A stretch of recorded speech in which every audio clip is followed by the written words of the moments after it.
Hey guys what's up, welcome back to another video. Merchant navy को कब join करना चाहिए? 10th के बाद या 12th के बाद या ग्रेजुएशन के बाद? 3 आपको बढ़िया मौके मिलते हैं। आज पूरा इन्फॉर्मेशन देता हूँ कि कैसे कब ज्वाइन कर सकते हो एंड आप ऑटोमेटिकली बताना, खुद से बताना कि कौन है बेस्ट कोर्स। ठीक है, मैं सारे कोर्स गिना दूंगा, but before moving forward definitely आपके मन में, आपकी जिंदगी में बहुत सारे डाउट्स होंगे मर्चेंट नेवी से रिलेटेड, चाहे आपके पेरेंट्स होंगे। तो वेरी सिंपल टास्क करना है, एक नीचे जाओ डिस्क्रिप्शन बॉक्स में गूगल फॉर्म मिलेगा, just fill it, will call you and guide you through A to Z पूरा इन्फॉर्मेशन। ठीक है, इस वीडियो से भी ज्यादा इन्फॉर्मेशन आपको कॉल पे मिलने वाला, तो फटाफट जाके गूगल फॉर्म फिल करो एंड चैनल को सब्सक्राइब करो यार। इतना बढ़िया कंटेंट तुम्हारे लिए लेके आ रहा हूँ, मोटिवेशन मिलता है जितना चैनल ग्रो करता है। फटाफट जाके सब्सक्राइब करो।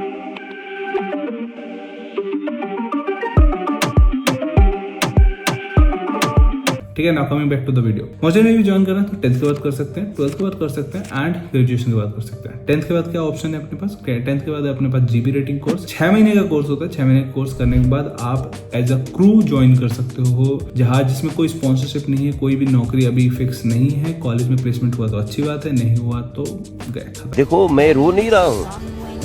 ठीक है, दूसरा option that is after class 12th। इसमें 3 कोर्सेज अपने पास अवेलेबल है। One is diploma in nautical science, right, 1 साल का कोर्स है। Second one is BSc nautical science, जो 3 साल का कोर्स है। And third one is BTech marine engineering. इसमें डीएनएस एंड बीएससी वो डेक साइड के लिए है and BTech marine engineering is for engine side. ठीक है, डीएनएस में और बीएससी में पूछोगे सर डिफरेंस क्या? दोनों तो डेक साइड ही भेज रहा है। बीटेक तो पूरा 4 साल का इंजन साइड का कोर्स है, वो तो आपको सिंपली समझ में आ गया, उसको करोगे, प्लेसमेंट निकालोगे, चले जाओ। डीएनएस एंड बीएससी में क्या फर्क हो जाएगा? सर डीएनएस 1 साल का कोर्स है, बीएससी 3 साल का कोर्स है। डीएनएस में गवर्नमेंट ने क्या बोला है कि स्पॉन्सरशिप मैंडेटरी है, मतलब आपके पास सिलेक्शन होना ही चाहिए, एक कंपनी से स्पॉन्सरशिप मिले होने चाहिए। अब स्पॉन्सरशिप टर्म क्या है? स्पॉन्सरशिप में होता यह है कि आप और आपकी कंपनी के बीच में एग्रीमेंट हो जाता है। जब ये बच्चा 1 साल के लिए डीएनएस में सेलेक्ट होकर कंप्लीट कर लेगा डीएनएस, तो इसके जो 18 महीने की ट्रेनिंग है वो मैं दूंगा या मैं दूंगी। तो ये चीज डिसाइडेड हो जाता है कि कौन सी कंपनी से आप ट्रेनिंग करोगे। वो बेस्ट पार्ट है, क्योंकि प्लेसमेंट जल्दी नहीं मिलता है, इसलिए हमें सिर्फ और सिर्फ स्पॉन्सरशिप के पीछे भागना चाहिए, right. And right now budding mariners में वी हैव सोन दिस। 160 बच्चों में से 70 बच्चे एंग्लो ईस्टर्न में इस साल अगस्त बैच में हमारे वहां से गए हैं, because we have prepared him in that way. Anglo Eastern हो गया, टॉम में 14 बच्चे सेलेक्ट हुए, 10 बच्चे बडिंग मरीनर से। एक और बच्चा अभी रिसेंटली उसको भी मेल आया, तो जैसे कंफर्म होता है विल ऐड हिम ऑल्सो, तो 11 हो जाएंगे। मतलब सोच रहे हो तुम क्या क्रेजीनेस हो रही है यहाँ पे स्पॉन्सरशिप की प्रिपरेशन में। तो अगर अब तुम्हें पार्ट बनना है तो सिंपल टास्क है, नीचे डिस्क्रिप्शन बॉक्स में जाओ एंड गूगल फॉर्म को क्लिक करके गूगल फॉर्म फिल करो, विल कॉल यू एंड पूरा गाइड करेंगे A to Z। ठीक है, डीएनएस में और बीएससी में ये चीज आपको समझ में आ गई। 3 साल 1 साल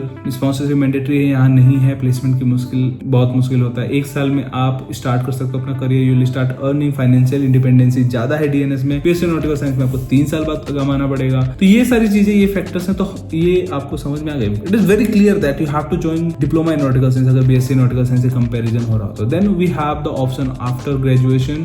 एक तो ग्रेजुएशन के बेसिस पे अगर आपका एज 25 से कम है तो आप डीएनएस भी कर सकते हो, बीएससी भी कर सकते हो, बीटेक भी कर सकते हो, बट ऑब्वियसली आप डीएनएस ही करोगे क्योंकि डबल ग्रेजुएशन थोड़ी करोगे आप। ठीक है, तो एक आपके पास वो ऑप्शन है अगर आप एज क्राइटेरिया फुलफिल कर रहे हैं, पीसीएम क्राइटेरिया फुलफिल कर रहे हो, that is more than 60%। But graduation के बाद we have 2 more courses, that is GME and ETO. GME अपना 1 साल का कोर्स है, ईटीओ अपना 4 से 5 महीने का कोर्स है। ये 2 कोर्सेज अपने पास आते हैं। जीएमई के बाद आप इंजन कैडेट में जाते हो, इंजीनियर ही बनते हो basically.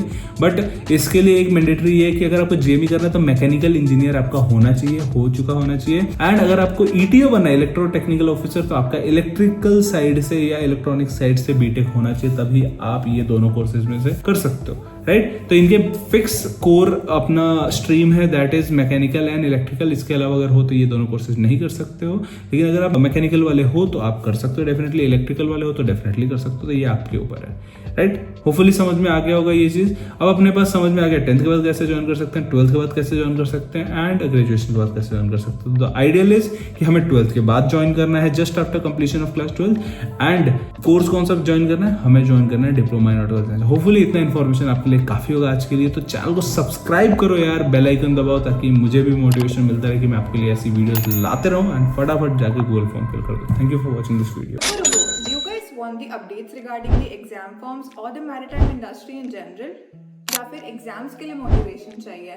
Then you definitely need to follow our Instagram channel for all this stuff and much more. Want the best notes and material for IMU CT and sponsorship exams? Want daily quizzes? Or do you want your doubts about your merchant navy career solved by our mentors? search Budding Mariners on Telegram or click on the link in the description below to start your marina journey with us today.